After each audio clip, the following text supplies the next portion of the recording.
Me'n recordo quan vaig començar perquè va coincidir tot allò del referèndum de l'1 d'octubre i les manifestacions i això, el 2017. Era el 2017, fa 5 anys. Era això, l'octubre, que va ser quan em vaig començar a aficionar a l'il·lusionisme.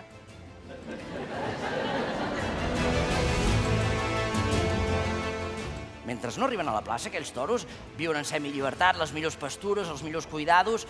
Llavors hi ha el banderillero aquell, m'acaba de dir... Però si el banderillero és bo, és com l'acupuntura, si el que ho sap el que fa.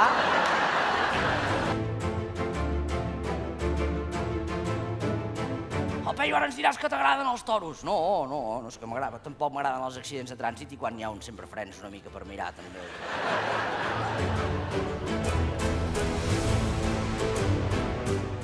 Jo, per estalviar-me problemes, goita, vaig a la caixa aquella, les 4 caixes aquelles de l'autoservei, allò que tu fas tu, va ràpid, al tanto allà per això, Si no hi heu anat mai, primer 2 dies de festa a la feina i a mirar, Mirar els que en saben, no us hi cardeu de cop allà dintre, Els teus pares, Peyu, fot temps que no els veig, són allà a l'esclat que no surten, no...